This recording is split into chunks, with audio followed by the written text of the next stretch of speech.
మన ఫ్రెండ్స్ ఇద్దరూ ఎక్కడో డిసపియర్ అయిపోయినారు కదా. అవును. అవును, నీ సినిమా స్టోరీ లైన్ ఏంది? కథ చాలా కష్టం చెప్పడం.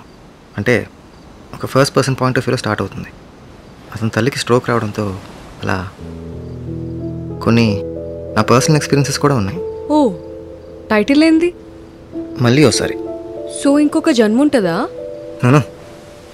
మళ్ళీ ఒకసారి ఇలాంటి జన్మ ఉండకూడదురా భగవంతుడా అని ప్రార్థించడంతో కథ ఎండ్ అవుతుంది. ఏంటి అలా చూస్తున్నావు? కథ కొంచెం పంపి ఉంటుంది, రియాలిటీ కదా. స్క్రీన్ ప్లే మనందరి లైఫ్లో జరిగే సన్నివేశాలకి కొంచెం దగ్గరగా ఉంటుందన్నమాట. కొంత నాన్న పాయింట్ ఆఫ్ వ్యూ ఉంటుంది, ఇంకొంత మిగిలిన క్యారెక్టర్స్ పాయింట్ ఆఫ్ వ్యూలో ఉంటుంది. ప్యారలల్ నెరేటివ్స్ అనమాట. కొంచెం మెస్సిగా డీల్ చేశాను. చివరికి తీసుకున్న రెసల్యూషన్ మాత్రం కొంచెం డేరింగ్ స్టెప్పే. వావ్. సరే, నా స్క్రిప్ట్ ఇస్తా, నువ్వు చదువు. Yeah sure. యా, అందరికీ నచ్చుతుందో లేదో, బట్ నేను అనుకుంది రాశాను. ఆఫ్ కోర్స్ జరా ఛాలెంజింగ్ స్టెప్పే, అట్ ది సేమ్ టైం అదే ఇన్వాల్వింగ్ పాయింట్ కూడా అవ్వచ్చు. నువ్వు కమర్షియాలిటీ చూడకుండా బోల్డ్ డెసిషన్ తీసుకున్నావు. అందరికీ నచ్చిందే కదా సక్సెస్. చూద్దాం నా లైఫ్ని సార్ ఎలా ప్లాన్ చేశారు. ఫికర్ పడకు, మంచిగుంటదిలే. I hope you win.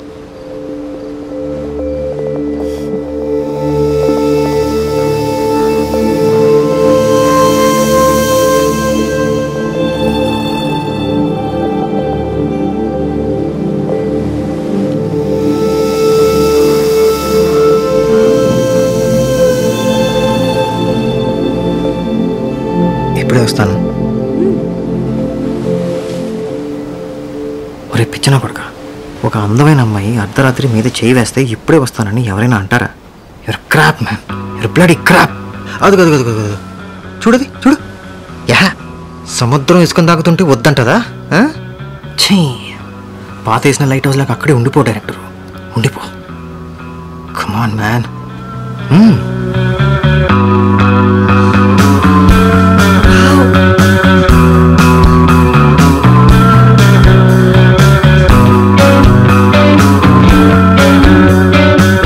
Shell collection ఇష్టం నాకు, అందుకే.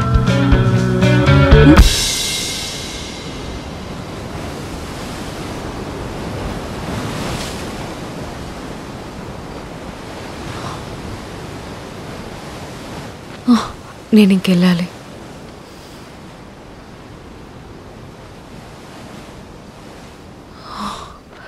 I'm sorry.